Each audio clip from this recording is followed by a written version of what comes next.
Albert Einstein 1879 మార్చి 14-1955 April 18 జర్మనీకి చెందిన భౌతిక శాస్త్రవేత్త.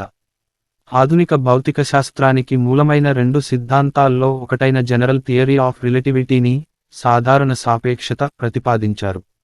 అతను తత్వశాస్త్రంలో ప్రభావవంతమైన కృషి చేశాడు. మాస్ ఎనర్జీ ఈక్వివలెన్స్ ఫార్ములా mc²2ను కనిపెట్టాడు. ఇది ప్రపంచంలోనే అత్యంత ప్రముఖ ఫార్ములా.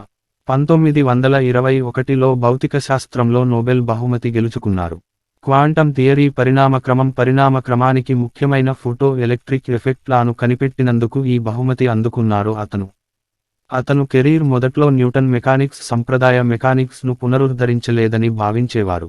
దీంతో స్పెషల్ రిలేటివిటీ అభివృద్ధికి బాటలు పడ్డాయి. 1916లో సాధారణ సాపేక్షతపై పేపర్ ప్రచురించారు. స్టాటిస్టికల్ మెకానిక్స్, క్వాంటం థియరీల్లోని సమస్యలపై దృష్టి పెట్టారు ఐన్స్టీన్. పార్టికల్ థియరీ, అణువుల చలనాలపై వ్యాఖ్యానం చేశారు అతను ఉష్ణ లక్షణాల గురించి చేసిన పరిశోధన కాంతి ఫోటాన్ సిద్ధాంతం కనుగొనడానికి ఉపయోగపడింది. 1917లో సాధారణ సాపేక్షత సిద్ధాంతాన్ని భారీ స్థాయిలో విశ్వానికి అనువర్తింపచేశారు ఐన్స్టీన్. 1933లో హిట్లర్ జర్మనీలో అధికారంలోకి వచ్చాక అతను అమెరికా వెళ్లారు. అతను జూయిష్ జాతికి చెందినందున తిరిగి జర్మనీ వెళ్లలేదు. అమెరికాలో బెర్లిన్ అకాడమీ ఆఫ్ సైన్సెస్లో ఆచార్యునిగా పనిచేశాడు. 1940లో అమెరికన్ పౌరసత్వం లభించడంతో అక్కడే స్థిరపడిపోయారు. రెండో ప్రపంచ యుద్ధం సందర్భంగా అత్యంత శక్తివంతమైన బాంబులపై పరిశోధన జరుగుతోందని, ఇది అణుబాంబు తయారీకి దారితీస్తుందని వివరిస్తూ అప్పటి అమెరికా అధ్యక్షుడు ఫ్రాంక్లిన్ డి. రూసెవెల్ట్కు ఉత్తరం రాశారు. తాను యుద్ధానికి వ్యతిరేకం కాదని, కొత్తగా కనుగొన్న అణుబాంబు ప్రయోగానికి తాను పూర్తి వ్యతిరేకమని స్పష్టం చేశారు. అణు ఆయుధాలను ఉపయోగించకూడదంటూ బ్రిటన్కు చెందిన తత్వవేత్త బెర్ట్రాండ్ రుసెల్తో కలిసి రుసెల్, ఐన్స్టీన్ మానిఫెస్టోపై సంతకం చేశాడు. 1955లో చనిపోయేంతవరకు న్యూజెర్సీలోని Princeton Institute for Advanced Study సంస్థలో పనిచేశాడు. ఐన్స్టీన్ 300కు పైగా శాస్త్రీయ పత్రికలు, 150 శాస్త్రీయేతర పత్రికలు ప్రచురించాడు. 5 డిసెంబరు 2014న విశ్వవిద్యాలయాల్లోని ఐన్స్టీన్కు చెందిన 30,000 శాస్త్రీయ పత్రాలను విడుదల చేశాడు. చాలా రంగాల్లో అతను చేసిన కృషికి తెలివితేటలకు అతను పేరు మారుపేరుగా మారింది. ఆల్బర్ట్ ఐన్స్టీన్ 1879 మార్చి 14న జర్మనీ దేశంలోని వుర్టెంబర్గ్ రాజ్యంలోని ఉల్మ్లో జన్మించారు. అతను తండ్రి హెర్మన్ ఐన్స్టీన్ సేల్స్ మెన్, ఇంజనీర్గా పనిచేశారు. 1880లో మునిచ్కు వారి కుటుంబం మారిపోయింది.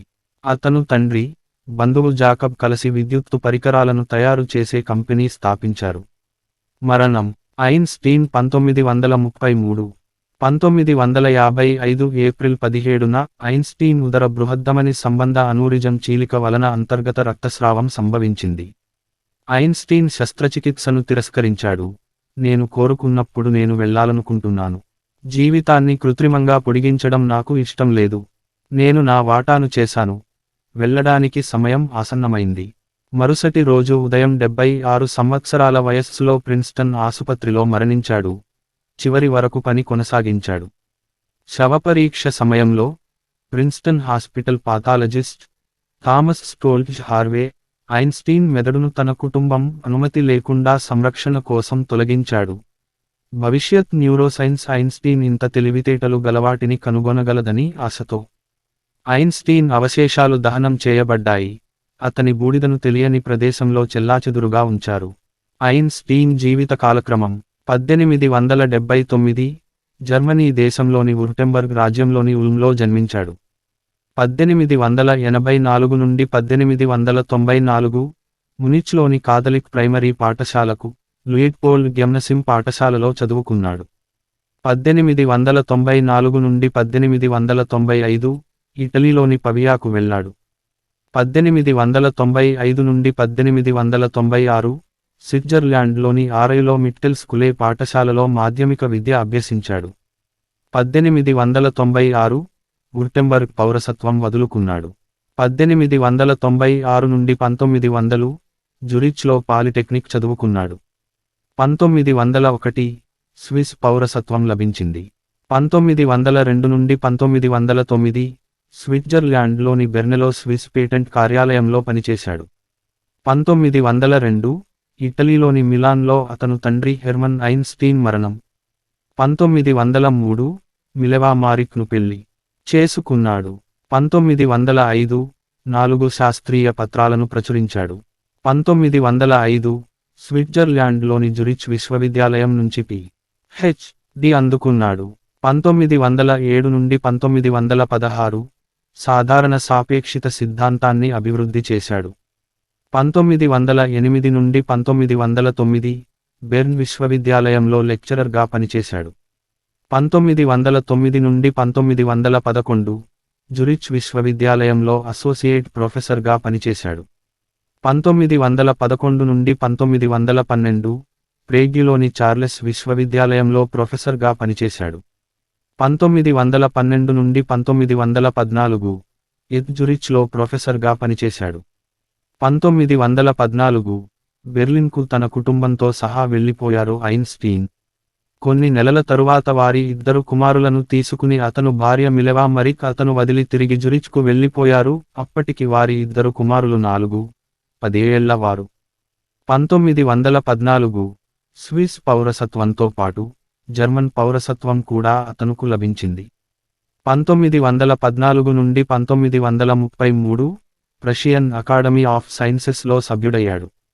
1914 నుండి 1932 బెర్లిన్లోని కైసర్ విల్హెల్మ్ ఇన్స్టిట్యూట్ ఫర్ ఫిజిక్స్కు అధ్యక్షునిగా అయ్యారు. 1914 నుండి 1917 హంబోల్ట్ యూనివర్సిటీ ఆఫ్ బెర్లిన్లో ప్రొఫెసర్గా పనిచేశాడు. 1916 నుండి 1918 జర్మన్ ఫిజికల్ సొసైటీకి అధ్యక్షునిగా వ్యవహరించాడు.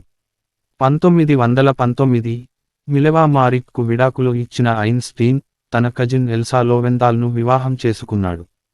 1920 బెర్లిన్లోని ఐన్స్టీన్ గృహంలో అతను తల్లి పౌలిన్ మరణించింది. 1921 భౌతికశాస్త్రంలో అతను చేసిన కృషికి నోబెల్ బహుమతి అందుకున్నాడు. 1933 జర్మన్ పౌరసత్వం వదులుకుని అమెరికా వలస వెళ్లిపోయాడు. 1933 నుండి 1955 అమెరికాలోని న్యూజెర్సీ, ప్రిన్స్ టౌన్లో ఇన్స్టిట్యూట్ ఫర్ అడ్వాన్స్డ్ స్టడీలో ప్రొఫెసర్గా పనిచేశాడు. 1936 అతను రెండో భార్య ఎల్సా మరణించింది. 1940 స్విస్ పౌరసత్వంతో పాటు అమెరికా పౌరసత్వం కూడా లభించింది. 1951 ప్రిన్స్ టౌన్లోని అతను సోదరి మజా ఇంటిలో ఐన్స్టీన్ మరణించాడు. 1951 ప్రిన్స్ టౌన్లో ఐన్స్టీన్ మరణించాడు. జీవిత విశేషాలు. ఆల్బర్ట్ ఐన్స్టీన్ జర్మనీలోని విట్టెన్బర్గ్లో ఒక యూదు కుటుంబంలో జన్మించాడు. ఆల్బర్ట్ ఐన్స్టీన్ తండ్రి ఇంజనీర్, తల్లి పౌలిన్ ఐన్స్టీన్. ఐన్స్టీన్కు మొదట్లో మాట్లాడటం కష్టంగా ఉండేది. అతను చదువులో అంతగా రాణించలేకపోయేవాడు. ఐన్స్టీన్ మాతృభాష జర్మన్ తరువాత అతను ఇటాలియన్ ఇంగ్లీష్ నేర్చుకున్నాడు. 1880లో అతని కుటుంబం మ్యూనిచ్కు తరలివెళ్ళింది. అక్కడ అతని తండ్రి మామ కలిసి ఎలక్ట్రోటెక్నిస్చే ఫ్యాబ్రిక్ జె. ఐన్స్టీన్ మరియు సి అనే కంపెనీని ప్రారంభించారు. ఈ కంపెనీ విద్యుత్ పరికరాలను తయారు చేస్తుంది. ఆల్బర్ట్ ఐన్స్టీన్ కుటుంబం యూదు మత సంప్రదాయాలను పాటించలేదు. తల్లి ఒత్తిడితో పియానో వాయించడం నేర్చుకున్నాడు. ఆల్బర్ట్ ఐన్స్టీన్ 1894లో ఆల్బర్ట్ ఐన్స్టీన్ తండ్రి కంపెనీ మ్యూనిచ్ నగరానికి విద్యుత్ దీపాలను సరఫరా చేయలేకపోయింది. ఫలితంగా నష్టాల కారణంగా తన కంపెనీని అమ్ముకోవాల్సి వచ్చింది. వ్యాపారం కోసం ఆల్బర్ట్ ఐన్స్టీన్ కుటుంబం ఇటలీకి తరలివెళ్లారు. అక్కడ వారు మొదట మిలన్లో స్థిరపడ్డారు. కొన్ని నెలల తర్వాత పావియా నగరంలో స్థిరపడ్డారు. కుటుంబం పావియాకు మారిన ఆల్బర్ట్ ఐన్స్టీన్ తల్లిదండ్రుల వెంట వెళ్లలేదు. ఆల్బర్ట్ ఐన్స్టీన్ ఇటలీలో ఉన్న సమయంలో an investigation of the state of the magnetic field అనే శీర్షికతో ఒక చిన్న వ్యాసం రాశాడు. 1895లో 16 సంవత్సరాల వయస్సులో ఐన్స్టీన్ జ్యూరిచ్లోని స్విస్ ఫెడరల్ పాలిటెక్నిక్ స్కూల్లో జరిగిన ప్రవేశ పరీక్షకు హాజరయ్యాడు. అతను పరీక్షల్లో ఫెయిల్ అయ్యాడు. కానీ అతను భౌతిక శాస్త్రం గణితంలో మంచి మార్కులు సాధించాడు.